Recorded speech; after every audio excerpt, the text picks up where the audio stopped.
Europe. Il est 8h44. Voici Nicolas Canteloup.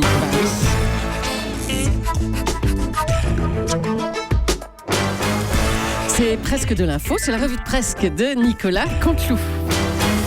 Et aujourd'hui, c'est Jean-Pierre Pernaut qui est avec nous pour les titres. Eh oui, ma chère Julie, mon cher Patrick, très jolie écharpe jaune poussin en papier mâché, sûrement fabriqué par un petit artisan tisseur, n'est-ce pas, Patrick? Absolument, la tradition. C'est un modèle unique, enfin, on l'espère. Mais oui. Bonjour à tous les villageois d'Europe 1. Marion est là, Daphné, Laurent Cabrol, bonjour. Oui, Daphné Burki qui est si branchée comme moi, qui suis totalement swag à la limite du hipster, mais plutôt dans le petit village de Saint-Bouniard-les-Oliviettes ou de Persson-les-Bubons dans l'Aisne. Oh non, Persson-les-Bubons. Allez, c'est parti pour les titres. Énième catastrophe naturelle ce matin, l'ouragan Marine a fait une victime, Florian P, et provoqué un tremblement de terre à Saint-Cloud. Ça va vraiment plus le climat, il faut vraiment faire quelque chose. Divorce consommé, toujours. Florian Philippot quitte donc le Front National. Vous l'avez compris, Marine Le Pen a fini par expulser Florian Philippot. Ah oui, alors là, si on expulse même les Français au Front National, c'est que ça se radicalise vraiment. C'est papa Jean-Marie qui va être content. Florian Philippot, toujours Florian Philippot à la rue, l'islamo-gauchiste Florian Philippot, comme l'appelle Jean-Marie Le Pen, quitte donc le FN. La veille, il s'était fait voler son portefeuille, souvenez-vous, de présidente et patriote. Pas de bol pour le dirigeant du FN, c'est même pas un arabe qui lui a volé, c'est Marine, une blonde cinquantenaire que l'on recherche encore.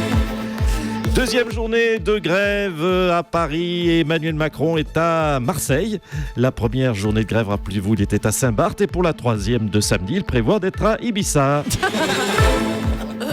Merci Jean-Pierre Pernaut. Je vous en prie. À bientôt. Et on va retrouver Raphaël Antoven et Patrick Cohen pour une seconde chronique, le fin mot de l'info.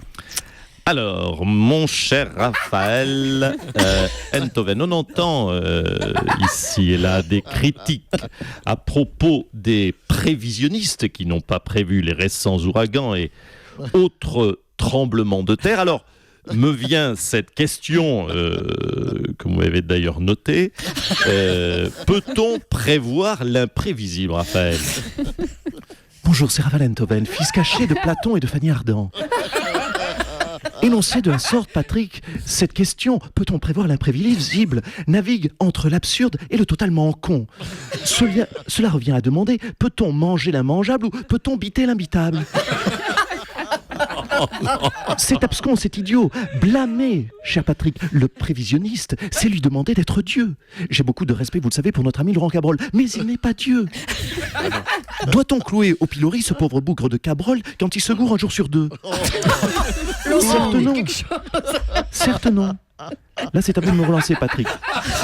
Oui, pardon, excuse-moi, oui. Mais alors, Raphaël, attendez, c'est quelle page? Oui. Donc, à quoi servent donc les prévisionnistes? J'ai pas compris la chronique, mais je relance quand même.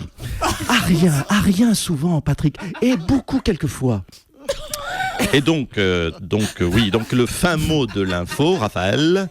Les prévisionnistes sont des révisionnistes du futur. Oui, donc les prévisionnistes, tout à fait, sont des révisionnistes du futur. Je n'ai pas totalement assimilé le... Mais moi non plus, cher Patrick, mais ça sonne tellement bien. Merci à vous deux. Julie. Parfait. Merci beaucoup.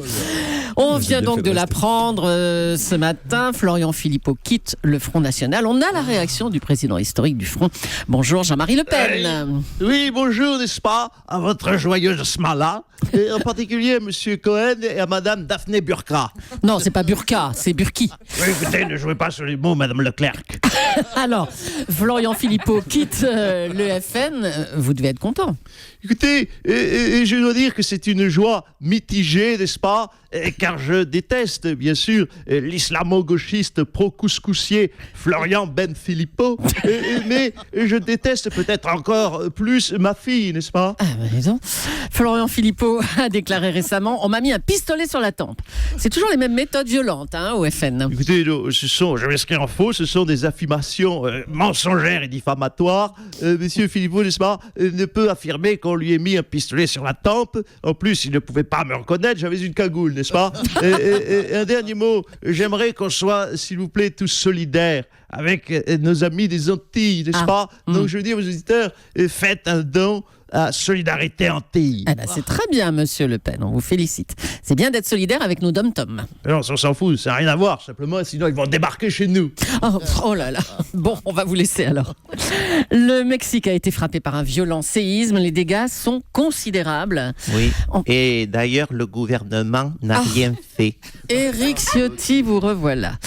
Toujours la voix de l'opposition chez les Républicains. Hein. Bon alors, c'est comme pour l'ouragan Irma. Pour vous, ce séisme au Mexique, c'est la même chose. Hein. Mais tout à fait, Madame Leclerc, car le gouvernement n'a rien fait. Oui, d'accord. Emmanuel Macron n'a pas agi pour empêcher ce séisme qui a eu pour effet concomitant de faire trembler la terre et de générer, Madame Burki, de générer moult dégâts concomitamment.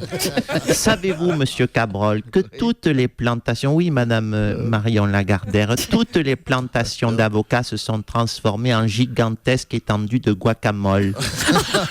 Eh bien, malgré tout cela, le gouvernement n'a rien fait. Bon, je vous le demande à nouveau, que voulez-vous qu'il fasse? Enfin, c'est un séisme, on ne peut pas prévoir ça à l'avance. Écoutez, n'en déplaise à Monsieur Raphaël Yaduvant, le gouvernement n'a rien fait. Pour empêcher une terre de trembler, vous le savez, il y a des solutions. Par exemple, installer tout autour des milieux d'amortisseurs de Volvo break usagés. Il en existe, mais le gouvernement n'a rien fait. Mais enfin, de toute façon, c'est au gouvernement mexicain de gérer tout ça. Eh bien, oui, mais ce gouvernement aussi n'a rien fait. Et je le dis aux autorités, el gobernado mexicano feza nada nada. Esta pas buen, Madame Julidan, Seigneur Cohen. Merci, Éric Ciotti. Le Parti Socialiste va vendre son siège historique de la rue de Solferino. Bonjour, Ségolène Royal. Venez que nous revoir, mes frères. Nous nous reverrons. Non, on ne se reverra pas, pardon. Non, c'est pas demain la veille qu'on risque de revoir un socialiste. Hein, oh, écoutez, on imagine que vous avez quand même des tas de souvenirs à Solferino, hein, et puis vous avez été candidate à la présidentielle quand même. Oui, c'est vrai.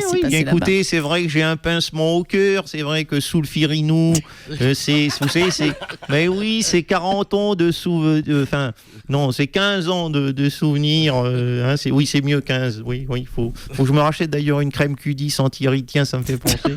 Oui, donc Solferino, disais-je, ce sont, pardonnez-moi, des souvenirs merveilleux. Enfin, ce sont des souvenirs. Hein. Oui. Ma rencontre avec François.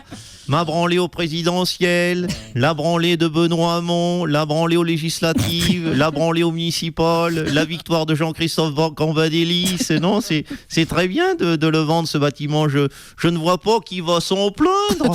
Et alors, où pourrait s'installer le PS ? Écoutez, je ne sais pas. En tout cas, je sais qu'ils sont, vu l'état du parti, ils sont en pourparlers avec le site des catacombes. Hein? Oui, même pour qui ce n'est pas swag, les catacombes. Hein? Vous qui connaissez bien Valérie Domido, elle ne peut pas nous maroufler le bazar. Oh oui, bon d'accord, allez, merci Ségolène Royal. Je vous en prie. À Paris, la construction d'un mur de protection autour de la Tour Eiffel a débuté. Ah, enfin, voilà une excellente initiative. Bertrand Delanoë. Bonjour à toute votre équipe, bonjour Mme Julie, Monsieur Cohen, Mme Burki. Ouh, la belle idée que ce mur autour de la Tour Eiffel. Oh bon. Oui, ça va empêcher mon âne, mon hidalgo, mon espingouine d'aller jouer les interrupteurs, avec les interrupteurs et d'allumer et d'éteindre sans cesse la Tour Eiffel tous les 4 matins. Mais enfin, c'est pas prévu pour ça, ce mur. C'est pour empêcher les attentats. Mais enfin, il ne peut plus y avoir d'attentats dans Paris. Ah bon ? Anne, mais oui, mais vous n'ouvrez pas les yeux. Anne a brillamment résolu le problème des attentats. Avec les bouchons qu'il y a dans Paris actuellement, je vois mal un terroriste faire le zozo avec une camionnette. Hein ? À 2 à l'heure, à touche-touche, pare-choc contre pare-choc, il va pas blesser grand monde. Non, à mon avis, il se suicidera de désespoir dans un embouteillage avant d'arriver jusqu'à la Tour Eiffel. Mais bon, regardez comme ça, mais elle pense à tout. Mon âne, mon hidalgo, mon espingouine. Bravo, mon âne. Et merci à vous, Bertrand Delanoë. C'était Nicolas Canteloup. À demain, Nicolas. Europe 1.